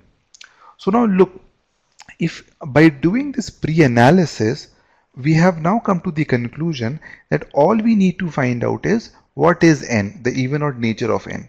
So though the question was asking about the remainder, this analysis helped us figure out what exactly do we need to look into these statements to get our answer. Now, please understand, I'm not saying n has to be even. I'm saying that the final remainder, the remainder can either be minus 1 or plus 1. But the minus 1 or plus 1 will depend on what is n square. So n square can be 1 or 2, n square can be 1 square or 2 square or 3 square, right? But if n is even, anything minus 1 to the power even will always be 1. And minus 1 to the power odd will be minus 1. And minus 1 when converted to a positive remainder by adding 13 we'll get as 12. So I hope now you understood why we are saying n has to be odd or n has to be even. Okay. So when I look at statement 1, the statement 1 says that n leaves no remainder when divided by 4. What does that mean? If n leaves no remainder when divided by 4, what kind of a number is n? Is it an even number or an odd number? N is leaving no remainder. It's completely divisible by 4. Yes, so it's even. So statement 1 is very easy. We know that n is even. That means that statement 1 is sufficient to answer the question. But the mistake where some of you might make is while reading statement 2. Root n is divisible by 1 and itself. So what kind of a number is root n? Root n is what kind of a number? Root n is divisible by 1 and itself only, nothing else. Prime. Absolutely right answer. That's good. Now prime are what kind of number? Even number or odd number? Prime numbers are even numbers or odd? Can be both. Please understand, those of you who marked D, you must have made the mistake of considering them only as odd. So root n is a prime number, that means n is prime square. But since prime number can be 2 or 3 or 5 or 7, so 2 is one of the even number and the rest of them is odd. So the important thing that you need to understand is that in this case from statement 2, we cannot tell clearly whether n is even or odd. We do not know the nature of n is even or odd. So we cannot say for sure what will be the remainder. We cannot answer this question. That is why statement 2 is not sufficient to answer this question. Is this clear, guys? If you have any question, please ask. There's another important thing that I'm going to tell you here which will help you understand when to avoid mistakes like marking the answer as D. See, I'm just showing it very clearly that if the remainder is odd, if n is even, the remainder is 1. If n is odd, the remainder is 12. So the remainder is not the same. I hope this is clear. The remainder is not the same. Another thing, please keep in mind, those of you who mark the answer D, especially for those of you, whenever you're solving a DS question, okay, if you're getting the answer from both these statements, statement 1 and statement 2 individually, then the answer must be the same answer. The answer cannot be different. GMAT will, in data sufficiency question in GMAT, if you're getting the answer as D, the answer has to be the same. So what I mean by that, in statement 1, what did we get? We got n as even, right? Now those of you who made the mistake of thinking that n is only, in the second statement, that n is only odd and so we can get the answer, you should have questioned yourself, okay, in statement 1 I'm getting the answer as even, so the remainder is 1. But in statement 2 I'm assuming all of them to be odd, which would lead my answer to be 12. That cannot be possible because the answer should have been the same and hence I'm making some mistake.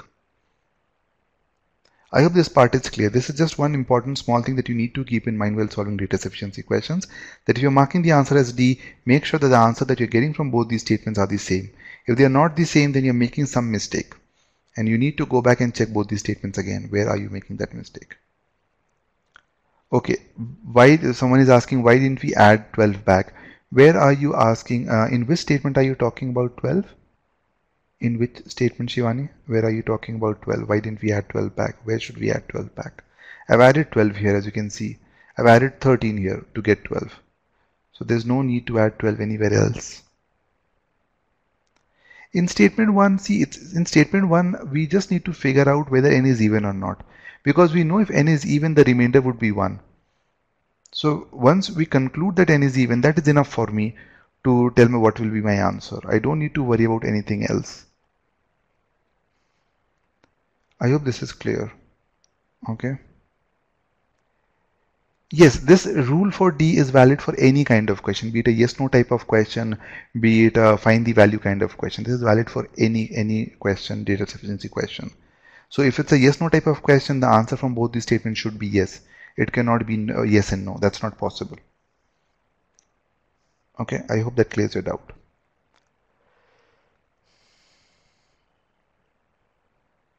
Okay, if there are any more questions, please ask in the Q&A pod. Ashutosh will take it up. And let's come to the last question, guys.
Guys, another 30 seconds.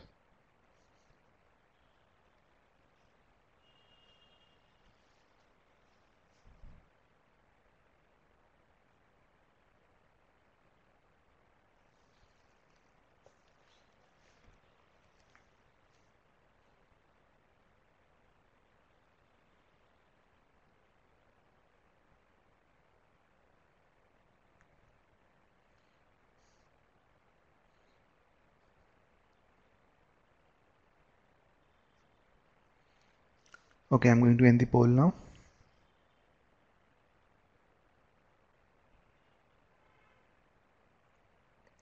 Okay. So once again, a lot of you are confused with this question. So a general feedback is I think you're still not really comfortable with data sufficiency questions. So I would highly encourage all of you to practice a bit more. But before doing that, make sure that your concepts are still in place, because when I can see that whenever I'm dealing with variables, you're not being able to get the correct answer. Most of you are not being able to get the correct answer. Okay. So the correct answer in this case is D, but a lot of you ended up marking A, which is well, let's discuss and see what is the reason behind that. So in this question, we have been asked to find out the remainder when 4m is divided by 16. What is the remainder? And all I've been told is that where m is a positive integer. So it's a positive integer, that means it is greater than 1. And it's a positive integer, it's given that it's greater than 1. Okay. So the first statement that is given to me is that m leaves a remainder of 4 when divided by 32 to the power 32. Okay. So I can obviously write it in this form. So one thing is, if you have any doubt in any steps, please let me know in the Q&A pod itself, okay?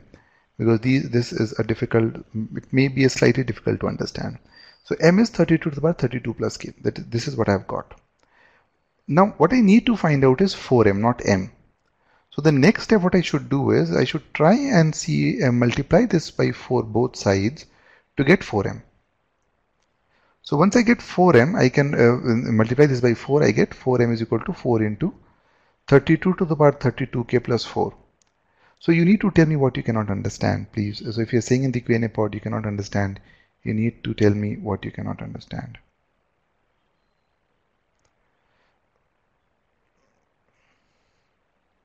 What exactly are you not understanding?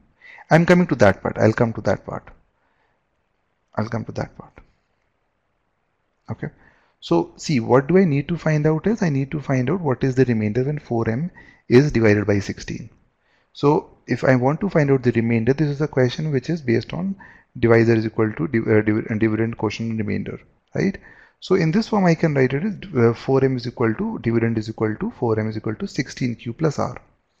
16 is the divisor, q is the quotient, and r is the remainder. I need to find out the value of r. Okay, so I hope this part is clear. What I'm doing is once I have m, I'm multiplying it by 4 and I'm seeing what am I getting on the right hand side. I'm getting this 4 into 32 to the power 32k plus 4. But what I need here is 16q. Remember, go back to this question that we solved in a few minutes back, where we were focusing on writing, expressing a number in the form of 16q plus r or 15q plus r. So what I need to do is again represent in the form of 16q plus r. Now notice this 32 to the power 32 can be written as 32 into 32 to the power 31. Now can anyone tell me why am I doing this? Why am I breaking this down? What is the reason for behind doing this? Why did I break this up? Why did I write 4 into 32 into 32? Because yes, exactly. Because see, I need 16. I already have a 4. To get a 16, I need to take 132 from it, so that this portion, and so that I can break this further down and get 4 into 4, 16. So this part, this thing, 4 into 4 into 8 into 32 to the power 31 into q will represent 16q. Now this part, look at this part, 4 into 4. This 4 into 4 is automatically there, which is unchanged.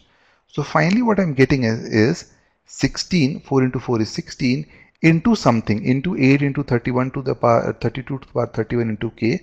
This portion I'm writing it as p. This is basically 16 into something plus 16. So now notice this 4m is written in the form that I need. Now the remainder that I'm getting out here is 16. Now tell me, can the remainder be 16? The remainder cannot be 16, right? So there are two ways to look at it. One is take 16 common. If you take 16 common, you'll be able to simply say that 4m is a multiple of 16. Since 4m is a multiple of 16, when I'm dividing 4m by 16, I'll get the remainder as 0. The other way is to look at it in 16q plus r form, where you can say r is 16, but r cannot be 16 because 16 divided by 16 gives the remainder 0. Hence, the answer is 0 in this case. So statement 1 is sufficient. Okay, somebody is asking, can't we find out the remainder of m by 4? See, the question out here is we need to find out the remainder of 4m by 4. The remainder, you should not try and find out the remainder of m by 4 in this case. Though there is a way to get the answer in that case also, but that would complicate this step. Let me tell you that also. And to make you understand why, let me give you a very simple example. So tell me, when I divide, say, let me take a simple example. When I divide 10 by 4, what is the remainder? When I divide 10 by 4, what is the remainder? 2, right? But if I cancel out the 2 in the numerator and denominator, if of 10 by 4 I get 5 by 2. What is 5 by 2? Is the remainder same? It's not, right? 5 by 2 gives me a remainder of 1. So if I cancel it out, if I cancel in the numerator and denominator, I will not get the same remainder. So that is why in most of the cases we tell you not to avoid cancelling it out, because the question out here is by 60, not by 4. Okay. So is this part clear, everyone?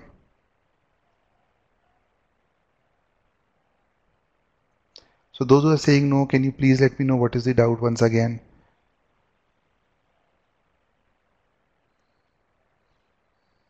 See, it's very simple. Please understand, I'm multiplying 4m by 4.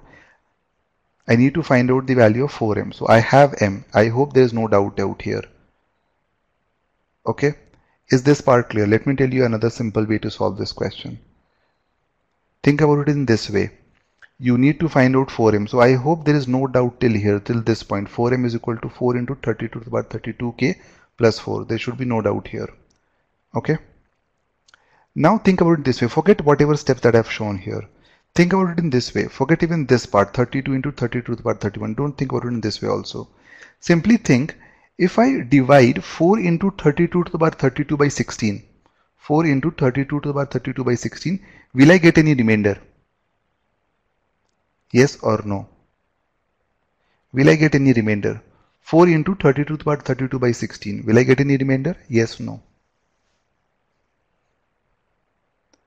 No, right? We will not get any remainder because 32 to the power 32 is divisible by 16. So what you can conclude is, so this part 4 into 32 to the power 32k is giving me a remainder 0. Is this part clear? 4 into 32 to the power 32 by k by 16 gives me remainder 0. Now look at 4 into 4 because you're multiplying 4 by this also. So 4 into 4 is 16. So I've taken care of this part. 4 into 32 to the power 32 plus k has been taken care of. I know the remainder is 0. Now 4 into 4 is 16. 16 by 16. What is the remainder? When 16 is divided by 16, what is the remainder? The remainder is 0.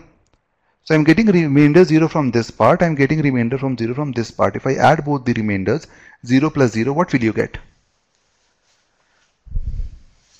If you add two zeros, you'll still end up with 0, right?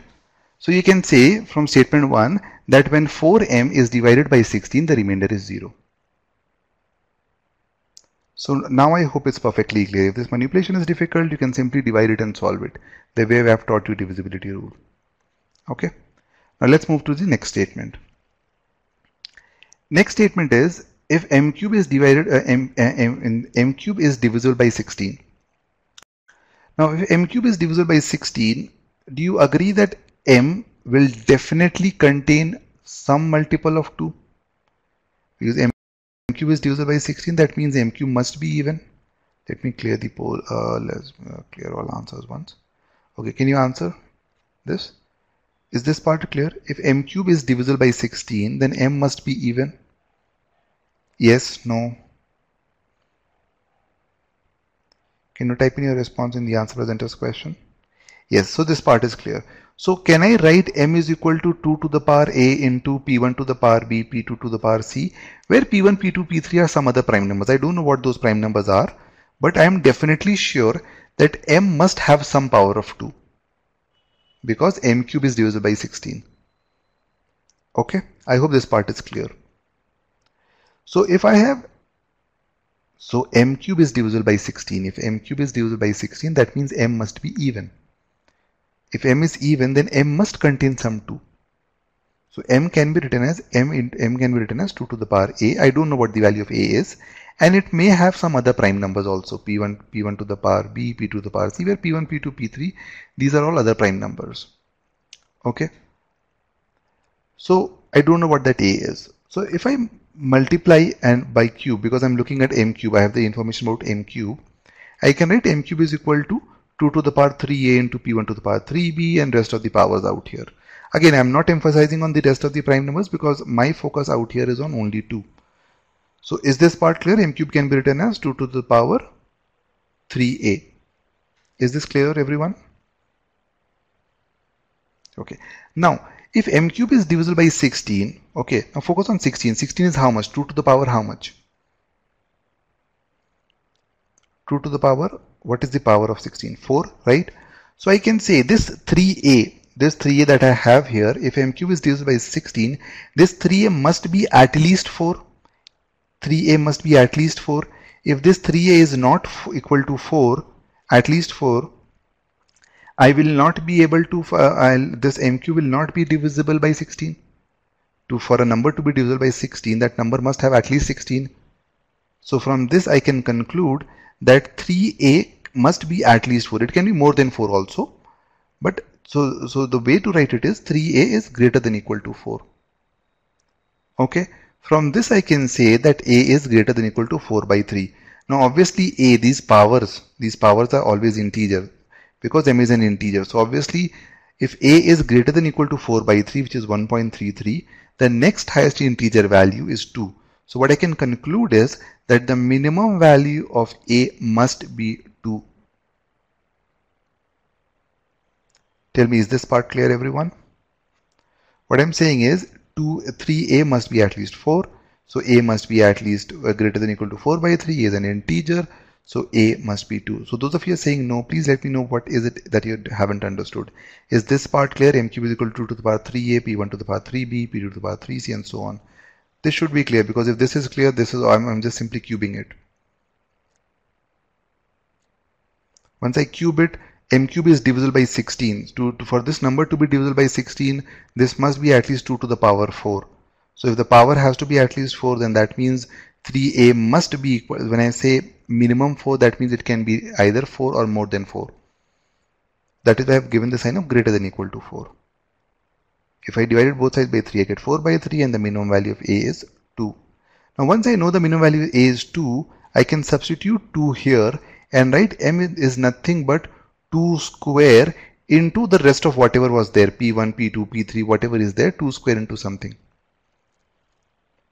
Okay, what is my focus on? My focus is on 4m. So I'll find 4m. I'll multiply this thing by 4 to get 4 into 2 square into something, which is 4m is equal to 16q. That means again 4m is a multiple of 16, and hence even statement 2 is sufficient to answer the question, because in this case also the remainder is 0. Guys, you need to tell me what is not clear. If you simply say please explain, I will not be able to explain it. Tell where exactly from where I need to explain.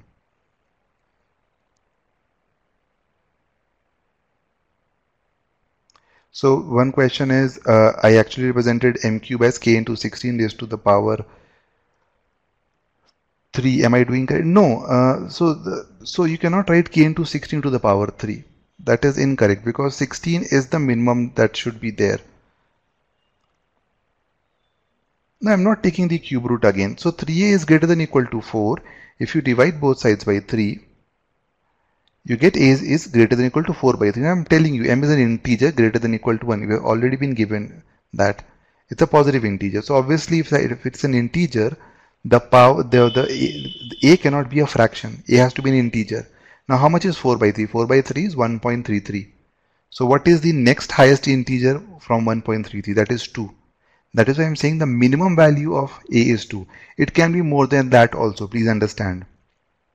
But this is the minimum that is possible. So I'm saying that m is equal to 2 square, that is the minimum, and there could be more or something also, but I'm not worried about that, because this is the least that I can conclude about. I'm getting 2 square because m is equal to 2 to the power a into p1 to the power b into p2 to the power c. So if you put 2 here, what will you get? Won't you get 2 square?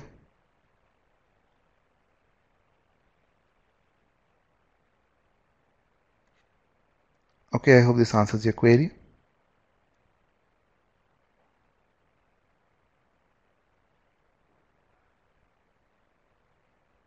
Where have I written 2 is greater than 3a? See, I'm focusing on a and nothing else. Focus on a. What is a? How much is a? 3a is greater than or equal to 4, but how much is a? What is the value of a? Guys, please answer. What is the value of a? Have you understood that the minimum value of a is 2?